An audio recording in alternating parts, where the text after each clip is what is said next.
Selamat berjumpa kembali di pelajaran PKWU. Pada pertemuan ini kita akan membahas tentang motivasi, kreativitas, dan inovasi dalam kaitannya dengan kewirausahaan. Kita mulai dengan motivasi. Motivasi adalah keinginan untuk bekerja keras demi mencapai tujuan organisasi atau tujuan hidup seseorang. Wahyu Sumijo dalam bukunya yang berjudul Kepemimpinan dan Motivasi menuliskan, motivasi didefinisikan sebagai proses psikologis yang mencerminkan interaksi antara sikap, kebutuhan, persepsi, dan keputusan yang terjadi pada diri seseorang. Hasil dari motivasi tidak bisa diamati dan diukur secara pasti. Bentuk motivasi yang keluar pada masing-masing individu juga khas dan berbeda-beda. Dalam teori Maslow yang dikembangkan oleh Abraham Maslow, berpendapat bahwa terdapat tingkat kebutuhan manusia, di mana satu kebutuhan manusia terpenuhi, kebutuhan lain segera muncul. Atau dengan kata lain, setelah kebutuhan itu terpenuhi, kebutuhan lain meningkat, mulai mendominasi. Ini adalah gambaran piramida kebutuhan manusia. Kita akan lihat satu persatu, mulai dari fisiologis. Kebutuhan fisiologis atau psychological needs yang dibutuhkan oleh badan orang atau fisik orang bisa mencakup masalah makanan, minuman, tidur, pakaian, dan sebagainya. Kemudian tingkat yang kedua yaitu kebutuhan akan rasa aman atau safety nets. Kebutuhan untuk rasa aman dan terlindungi dari hal-hal yang bisa mengancam, baik secara fisik maupun emosional, berkaitan dengan keamanan, keteraturan, stabilitas, dan lain-lain. Tingkatan berikutnya adalah kebutuhan sosial, berkaitan dengan kebutuhan afeksi atau cinta, rasa memiliki, diterima oleh masyarakat atau orang-orang di sekitar, serta dalam persahabatan atau dalam pergaulan sehari-hari. Kebutuhan yang berikutnya yaitu kebutuhan penghargaan atau esteem needs. Kepercayaan diri mencakup dua hal. Pertama adalah kepercayaan internal orang terhadap diri sendiri, seperti merasa diri berharga, kemandirian, dan keberhasilan. Kedua adalah kepercayaan eksternal, seperti pengakuan, perhatian, status, dan lain-lain. Kebutuhan yang paling tinggi adalah aktualisasi diri. Aktualisasi diri adalah kebutuhan seseorang untuk mencapai apa yang ingin ia lakukan. Hal ini mencakup perkembangan diri serta pemenuhan diri atau pengembangan diri, pemenuhan ideologi, dan lain-lain. Maslow berpendapat untuk memotivasi seseorang, kita harus memenuhi dan menawarkan jalan keluar. Misalnya, untuk memotivasi orang yang haus dan lapar, ya kita harus memberi makan dan minum. Dan untuk memotivasi mereka, ini tujuan utamanya adalah memotivasi mereka. Jika kebutuhan fisiologis pertama sudah terpenuhi, kebutuhan mereka akan terfokus pada kebutuhan kedua, yakni rasa aman, dan seterusnya. Hal ini akan berlanjut terus sampai pada kebutuhan yang paling atas, yaitu aktualisasi diri. Motivasi dapat juga diberikan dengan cara 1. Memberikan pujian jika berprestasi, memberikan reward, bonus, hadiah, dan lain-lain. 3. Memberikan perhatian khusus terhadap karyawan yang loyal. Menurut Michelin, orang mempunyai kebutuhan tersebut punya karakteristik sebagai berikut. Berorientasi realistik, yaitu memiliki pertimbangan yang baik tentang orang lain dan cepat mampu menimbang diri. 2. Menerima diri dan orang lain serta dunia nyata seadanya dan tidak hipokrit atau munafik. 3. Memiliki tingkat spontanitas yang tinggi. Tingkah laku tidak dibuat-buat, polos, berpenampilan tidak aneh. 4. Berpusat pada masalah, bukan pada diri, bekerja atas dasar masalah, tidak begitu introspektif. 5. Cenderung untuk tidak memihak, memiliki kebutuhan untuk kebebasan pribadi, tidak tergantung sepenuhnya pada orang lain. 6. Mempunyai otonomi dalam diri dan memiliki kemandirian. 7. Memiliki penghayatan yang segar tentang individu dan dunia sekitarnya. 8. Memiliki pengalaman dalam diri yang besar. 9. Mampu melakukan identifikasi secara kuat kepada sesama atau teman, memiliki keinginan untuk menolong orang lain, dan sangat berminat pada masalah kesejahteraan manusia. 10. Memiliki hubungan yang dekat dan mendalam dengan sedikit orang, sangat selektif memilih teman. 11. Memiliki nilai-nilai demokratis yang kuat, dapat berhubungan dan belajar dari orang kaya maupun yang miskin. 12. Memahami perbedaan makna untuk mencapai tujuan dan hak akhir yang ingin dicapai. Memiliki moral etika yang tinggi. 13. Memiliki perasaan humor yang termotivasi dari dalam diri dan bersifat filosofis. Tidak mengejek orang lain. Kuat perasaan mengenai yang ganjil, memandang lelucon sebagai sesuatu yang terjadi secara spontan. 14. Memiliki kapasitas yang besar untuk berkreatif.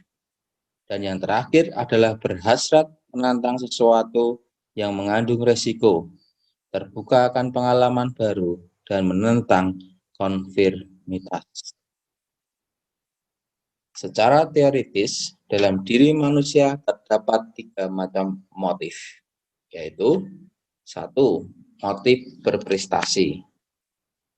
Apabila seorang memiliki motivasi berprestasi yang tinggi, sangat menyukai pekerjaan yang sangat menantang, maka ia tidak percaya begitu saja kepada nasib baik, karena ia yakin bahwa segala sesuatu akan diperoleh melalui usaha.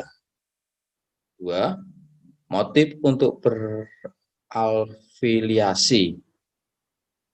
Mempunyai motif ini tercermin pada keinginan untuk menciptakan, memelihara, dan mengembangkan hubungan dan suasana kebatinan dan perasaan yang saling menyenangkan antar sesama manusia.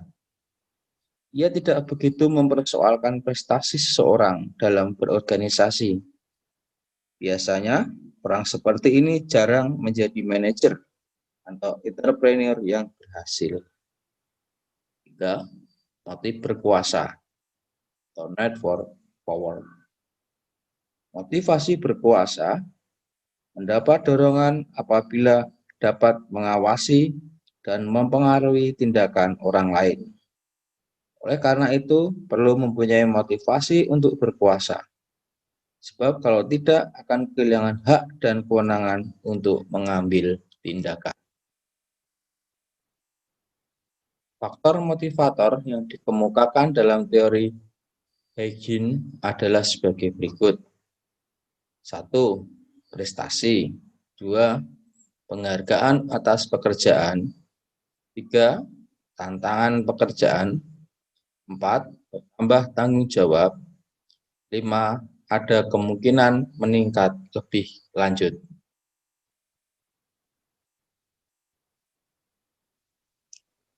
Setelah kita memahami tentang motivasi, maka pada bagian yang kedua ini kita akan mendalami tentang kreativitas. Kreativitas adalah pengembangan ide sehingga dapat tercipta sesuatu yang lebih baik dan lebih berguna. Kreativitas yang dipengaruhi sebagian besar oleh motivasi, memiliki pengaruh besar terhadap kehidupan wirausaha. Kreativitas penting untuk mencari peluang usaha, memikirkan produk baru, ataupun mengupayakan cara pemasaran yang berbeda dengan pemasaran pada umumnya. Ciri-ciri kreatif menurut para ahli. 1.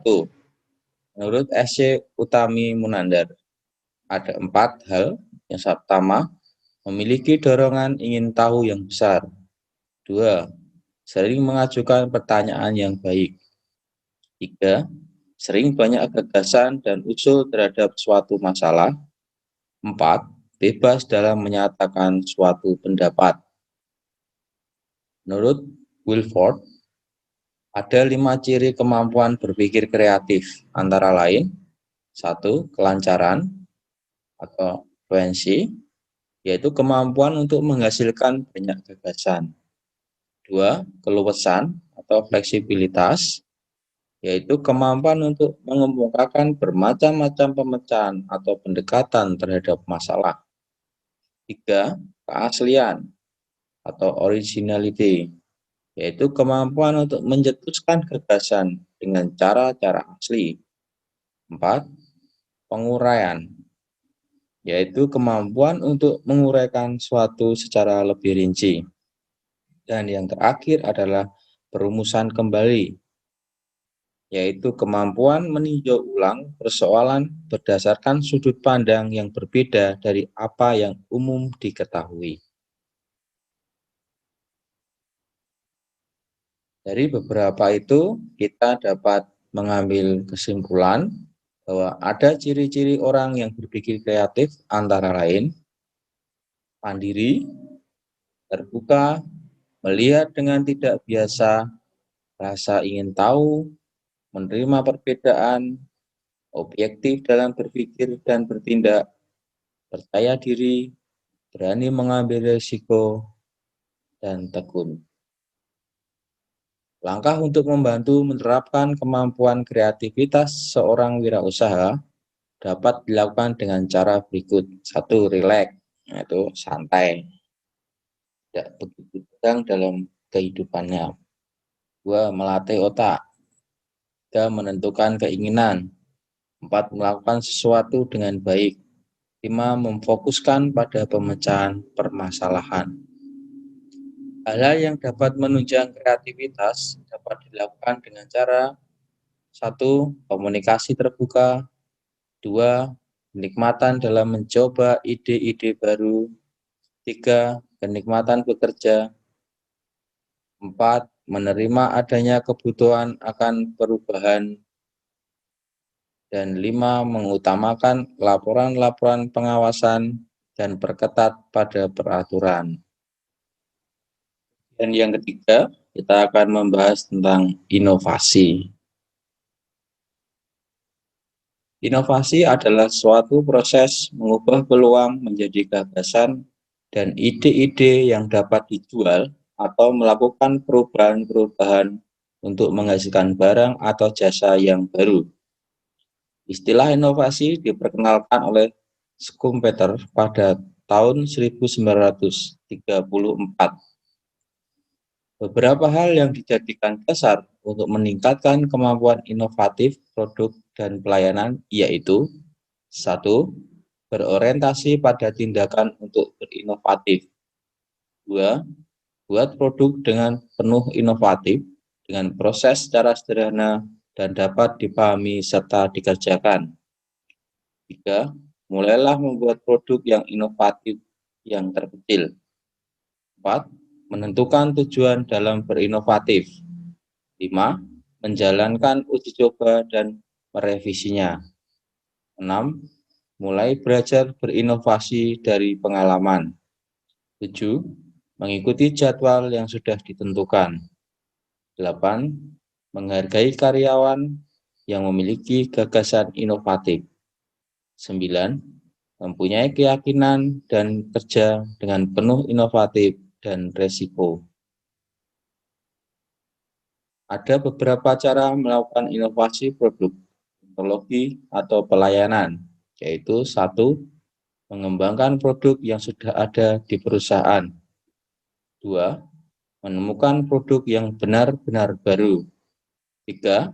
Mengembangkan produk yang sudah ada tapi belum diproduksi perusahaan. Contoh hasil inovasi seperti 1. Perkembangan berbagai komputer dan notebook. 2. Perkembangan berbagai telepon genggam. 3. Perkembangan berbagai kemasan produk. 4. Perkembangan berbagai alat rumah tangga. Dalam proses penerapan kemampuan, menurut Kuratko, ada 4 jenis inovasi. Yang pertama adalah invensi atau penemuan baru. 2. Ekstensi atau pengembangan diri yang sudah ada sebelumnya. 3.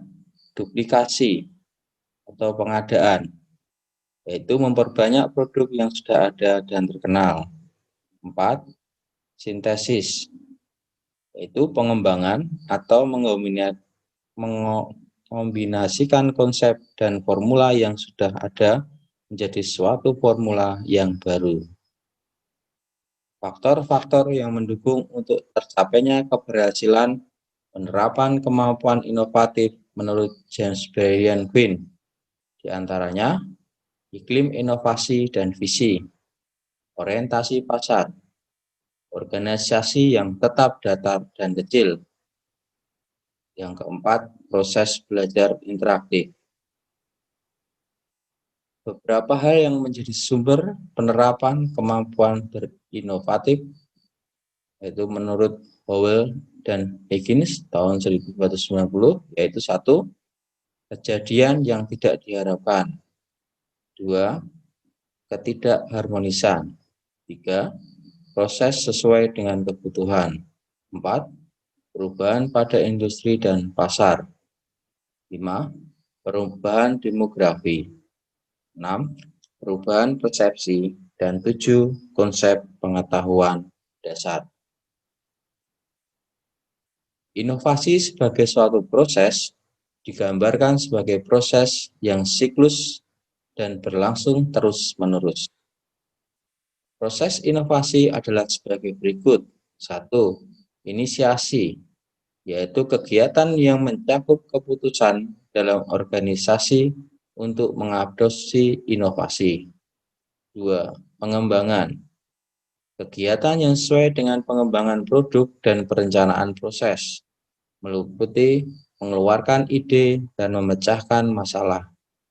3. Implementasi, meliputi penerapan desain inovasi yang dibuat sebelumnya.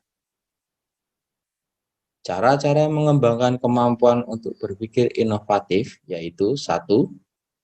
Milikilah cita-cita, memperkaya sumber ide, banyak membaca, dan berdaya ingin tahu yang tinggi. 2. Biasakan diri menerima perbedaan dan perubahan pada saat berdiskusi dalam mencari peluang usaha. 3. Menumbuhkan sikap empati, berusaha untuk memahami dan memperhatikan apa yang dipikirkan dan dirasakan orang lain. Sekian untuk materi hari ini dan selamat belajar.